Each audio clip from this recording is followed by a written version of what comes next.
Welcome in our channel Knowledge Splash. आज हम करने जा रहे हैं क्लास 9 का chapter number first matter in our surroundings का पार्ट थर्ड। इसके 2 पार्ट हमने अपने इस चैनल पे पहले ही वीडियो डाल चुके हैं, शायद आप लोगों ने पढ़ लिया होगा। अगर नहीं पढ़ा है तो उस वीडियो को ज़रूर देखें और हमारे चैनल को सब्सक्राइब करें। आज हम पढ़ने जा रहे हैं topic effect of change of pressure. जैसे हमने बताया था कि जो चेंज है किसी भी स्टेट में, मैटर की स्टेट में, वो हम टेम्परेचर में चेंज करके लेके आ सकते हैं और दूसरा हम प्रेशर से भी हम चेंज लेके आ सकते हैं। तो देखें, the physical state of matter can be changed by changing the pressure.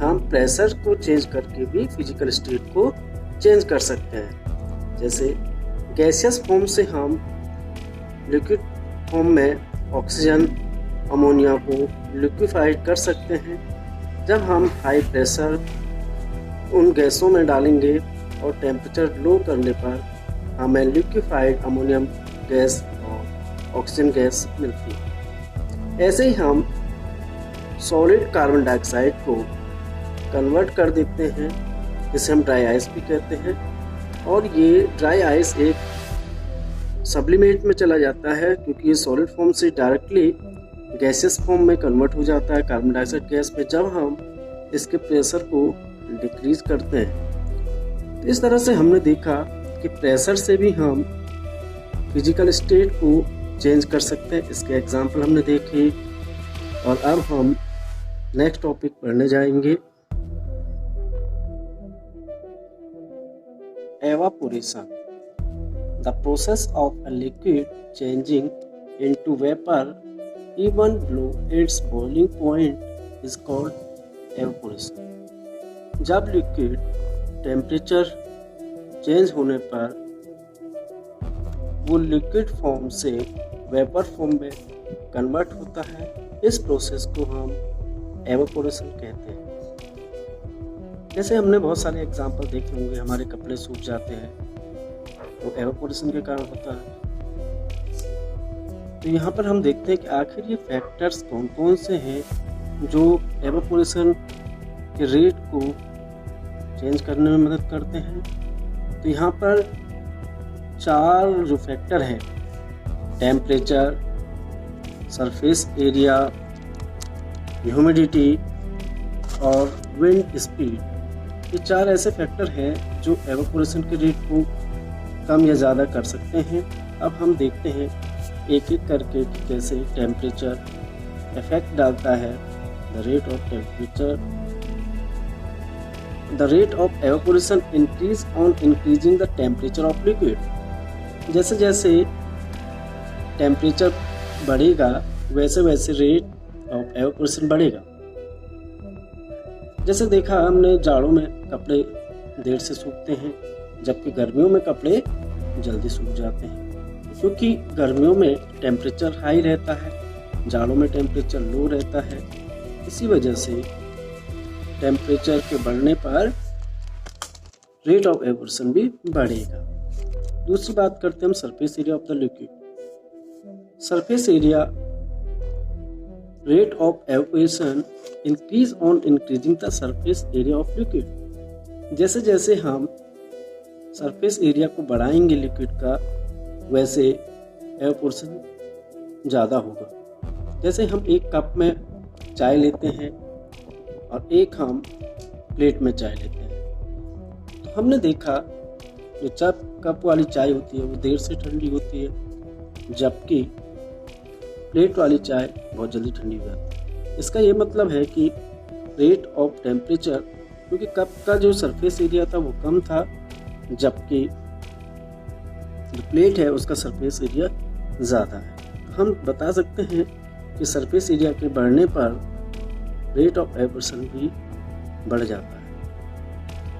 अब थर्ड जो फैक्टर है ह्यूमिडिटी है, ह्यूमिडिटी ऑफ एयर, आर्द्रता हवा की,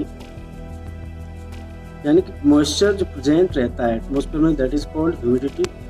when the humidity of air is low, then the rate of evaporation is high and the water evaporates more readily। जब humidity हवा की कम होगी तो एवापोरेशन ज़्यादा होगा, और जब ह्यूमिडिटी ज़्यादा होगी तो एवापोरेशन कम होगा। हम देख सकते हैं बरसात के दिनों में टेम्परेचर तो उतना ही रहता है, लेकिन ह्यूमिडिटी भी ज़्यादा रहती है, इसलिए बरसात के दिनों में कपड़े जल्दी नहीं सूख पाते हैं। जबकि उसी टेम्परेचर पर अगर एक ड्राई डे है, उस दिन ज़्यादा जल्दी कपड़े सूख जाएंगे। तो then we can say that the humidity of air also affect the rate of evaporation. Next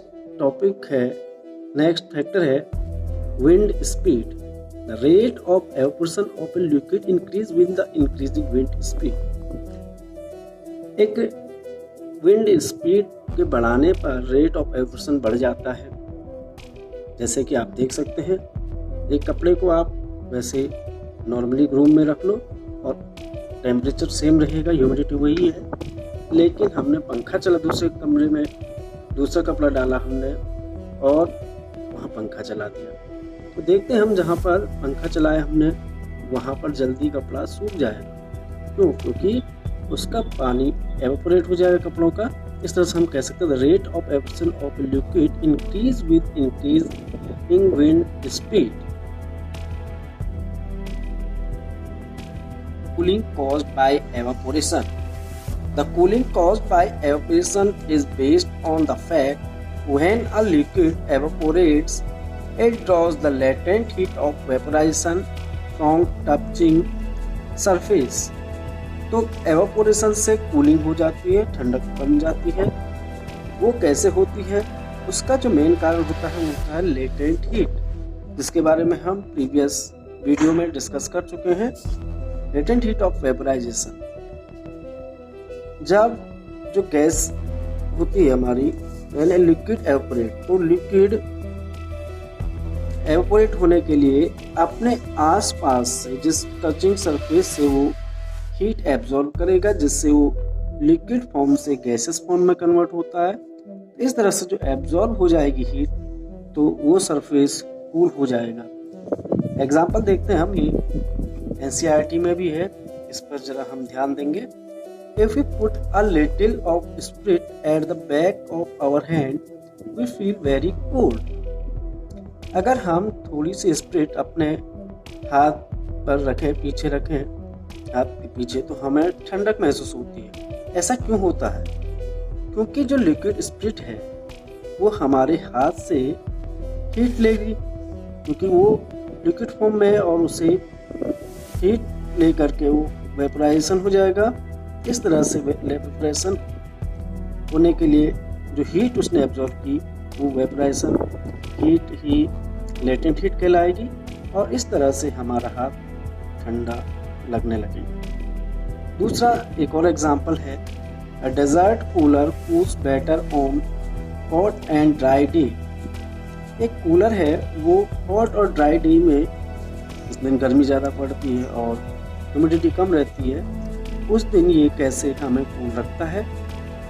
the higher temperature on a hot day increase the rate of evaporation. क्योंकि हम बता चुके हैं कि टेम्परेचर बढ़ा तो उस दिन रेट ऑफ एवापोरेशन बढ़ेगा, क्योंकि उस कूलर में पानी आता है और वो एवापोरेट ज़्यादा हो जाएगा। और दूसरा जो कारण है dryness of air, air dry रहेगी, तो ड्राई एयर से भी रेट ऑफ एवापोरेशन बढ़ जाएगा, इसलिए ज़्यादा से ज़्यादा एयर एवापोरेट होगी और एवापोरेशन होने से कूलिंग हो जाएगी। इस तरह से जो कूलर है वो desert cooler hot dry day में ज़्यादा अच्छा वर्क करेगा। तो ये हमने देखा कूलिंग कॉज्ड बाय एवापोरेशन। इसके बहुत सारे एग्जाम्पल हैं। इसके अलावा हम गर्मियों में कपड़े जो सूती पहनते हैं उससे क्या फ़ायदे होते हैं। मटके में रखा हुआ पानी ठंडा लगता है, ठंडा होता है, उसका भी रीज़न यही है कि कूलिंग कॉज्ड बाय एवापोरेशन। तो ये सारे फैक्ट एवापोरेशन पे डिपेंड हैं। और अब हम एक और इम्पोर्टेंट नोट बताने जा रहे हैं। Latent heat does not cause A rise in temperature. जैसे कि हम देखते हैं कि लेटेंट हीट केवल वो हीट होती है जो स्टेट मैटर के स्टेट को चेंज करने में मदद करती है और उसके टेम्परेचर को वो इंक्रीज डिक्रीज नहीं करती है। क्यों? क्योंकि जो हीट हमने प्रोवाइड की उस सब्सटेंस को स्टेट चेंज होने के लिए, चाहे वो लिक्विड है या सॉलिड है, उसमें जो पार्टिकल्स में अट्रैक्शन होता है, उन पार्टिकल्स के अट्रैक्शन को तोड़ने में वो हीट एब्जॉर्ब हो जाएगी।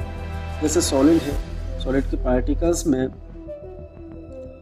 वो इंटरमोलिकुलर फोर्स ज़्यादा रहेगा, अट्रैक्शन फोर्स ज़्यादा रहेगा, उनको जब हम तोड़ेंगे तो वो लिक्विड में कन्वर्ट हो जाएंगे। इस तरह से हम जो हीट हमने सप्लाई की थी वो हीट यूज़ हो गई केवल उन फोर्स को तोड़ने में। सिमिलरली जब लिक्विड से गैसेस स्टेट में कन्वर्ट होता है तो वहाँ पर भी लिक्विड के पार्टिकल्स के बीच में जो अट्रैक्शन रहता है उसे तोड़ने के लिए जो हम हीट प्रोवाइड कराते हैं वो यूज्ड अप हो जाती है। इस तरह से टेम्परेचर में कोई भी बदलाव नहीं आता है। जैसे हम कह सकते हैं कि 0 डिग्री सेल्सियस आइस का टेम्परेचर रहता है और जब मेल्ट हो जाएगा उस पानी का टेम्परेचर भी 0 डिग्री सेल्सियस रहेगा। इस तरह से ये चैप्टर हमने यहाँ पर फिनिश कर दिया है और उम्मीद है कि आपको अच्छा लगेगा। तो आगे भी हम ऐसे ही नेक्स्ट, अभी तो फर्स्ट चैप्टर है ये, सेकंड, थर्ड, फोर्थ, इसी तरह से आगे को हम बढ़ते जाएंगे और उसके लिए हम आशा करते हैं कि आप हमारे चैनल को सब्सक्राइब करें ताकि आपको वो वीडियो आसानी से देखने को मिल जाए। लाइक करें, कमेंट्स करें ताकि हम जो अगर इस वीडियो में कोई भी गलती रह गई है उसे सही कर सकें। Thank you.